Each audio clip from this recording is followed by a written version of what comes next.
Good morning students, welcome to chemistry video class. In this video we will discuss about purification of colloidal solutions. Purification of colloidal solutions. What is the purification of colloids? The process of decreasing the dissolved impurities. So some substances are dissolved while we are preparing colloidal solutions. So after preparation of colloidal solutions, it has some impurities. So that's why the process of decreasing or completely removing the dissolved impurities from the colloidal sol, nothing but colloidal solution, is called purification of colloids. Purification of colloids. We have to remove the impurities. That is called nothing but purification. So generally, to purify colloidal solutions, we have three methods. One is dialysis, another one is electrodialysis, and last one is ultrafiltration.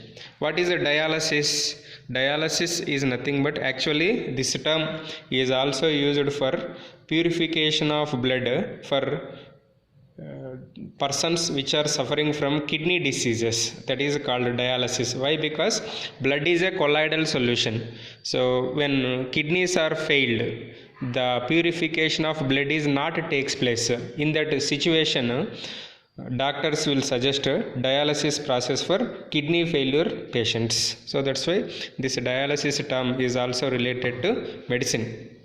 So what is a dialysis? The process of removal of dissolved substance. Dissolved substance means impurities, or nothing but the process of removing impurities. Which type of impurities? Dissolved substances from a colloidal solution by means of diffusion. Diffusion is important. By means of diffusion through a suitable membrane is called dialysis. Okay. So here the suitable membrane is also known as a dialyzing membrane. What is that one? Dialyzing membrane. So what is the advantage of using suitable membrane? So this membrane allows only crystalloid particles but not colloidal particles. What are crystalloid particles? Crystalloid particles are nothing but true solutions. Say for example, sugar plus water, salt plus water, that is called crystalloid. Means it passes only solute and solvent particles but not colloidal particles. Why? Because if you take true solutions, colloids and suspensions, the size of particles is very less in true solutions when compared with colloidal particles. So that's why colloidal particles are somewhat bigger in size when compared with true solutions. So this dialyzing membrane allows only crystalloid particles but not colloidal particles. That is the advantage of suitable membrane. Suitable membrane. This process is called dialysis. I repeat, what is a dialysis? The process of removal of dissolved substance. The process of removal of dissolved substance from a colloidal solution. How to remove from a colloidal solution dissolved substances? Through a diffusion. Okay, by using diffusion process through a membrane is called dialysis. So in this dialysis method, what we have to do? So a bag of suitable membrane, we have to take a bag of suitable membrane, contains suitable membrane containing the colloidal solution. Containing the colloidal solution is suspended in a vessel. Is suspended in a vessel containing continuous flowing water. Containing continuous flowing water. So we have to keep a bag of suitable membrane which contain colloidal solution is suspended in a continuous flowing water. So after some time, what happens? The molecules and ions diffuse through the membrane. So what are the impurities are present in colloidal solution?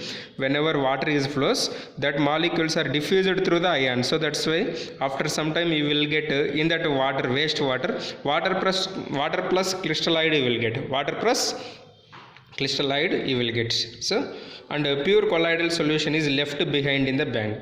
So this colloidal solution is after some time, this which are represented with small dots that are crystalloid, that are removed whenever if you flow continuous water through the dialyzing membrane or bag of suitable membrane, you will get pure crystalloid solution. Like this we can remove impurities from the colloidal solution by using dialysis process. What is the principle involved in dialysis process? Diffusion. So which type of particles are diffused through a dialysis process? Crystalloid or colloidal particles? Only crystalloid particles diffused through a colloidal solution, but not colloidal particles. Okay. Next, second purification method, that is electrodialysis. What is the second one? Electrodialysis. What is electrodialysis? The process of dialysis is slow. So same what we discussed earlier. This dialysis process is slow. It can be made faster by electrodialysis. So, okay. If dialysis is carried out in the presence of electric field, is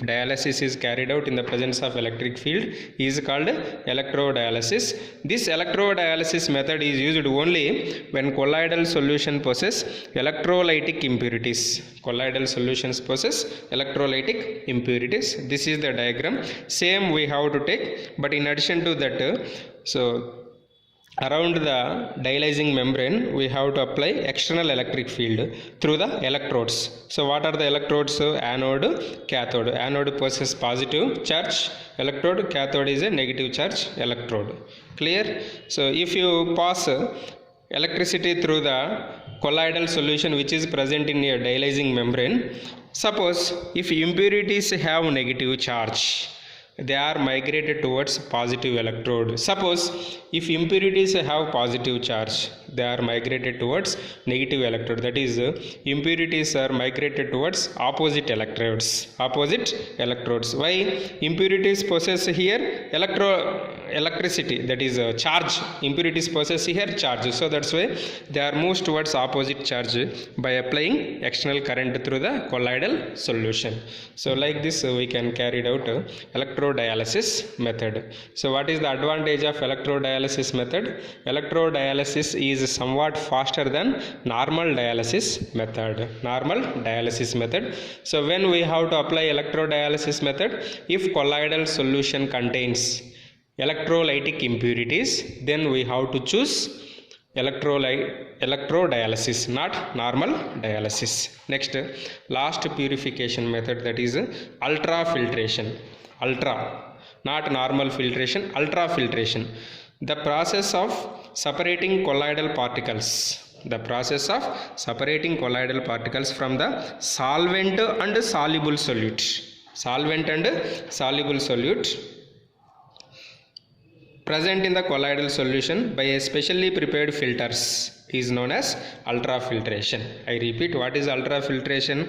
The process of separating colloidal particles. From where we have to separate? From the solvent and soluble solutes. From the solvent and soluble solutes present in the colloidal solution by a specially prepared filters.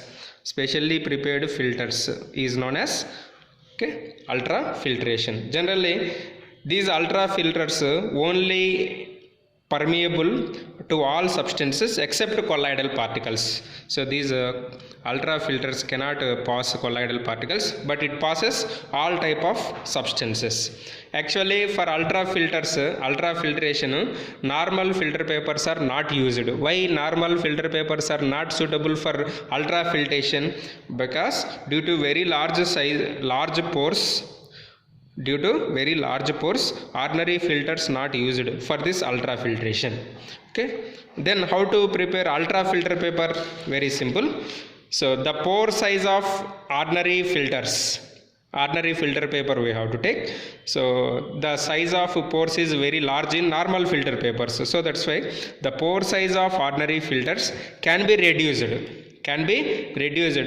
by impregnating with collodion solution.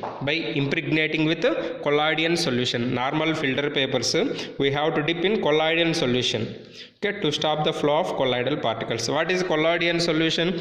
It is a 4% solution of nitrocellulose in a mixture of alcohol and ether. Contains 4% of nitrocellulose solution. So whenever if a normal filter paper is dipped in collodion solution, it becomes ultrafilter. How it becomes ultrafilter? Because the pore size of ordinary filter paper is reduced. whenever you dipped. Okay, the pore size of ordinary filter paper is reduced by impregnating with colloidal solution. So that's why these ultra filter paper may be prepared by soaking with the filter paper in a colloidal solution, so which is then hardened by formaldehyde.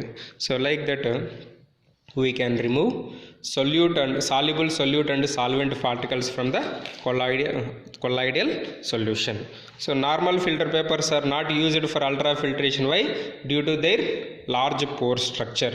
How normal filter papers becomes ultrafilter papers?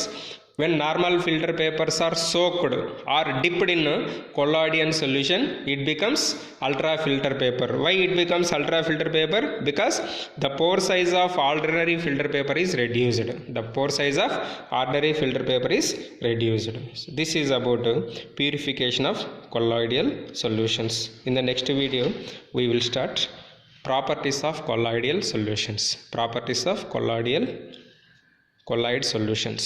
Thank you.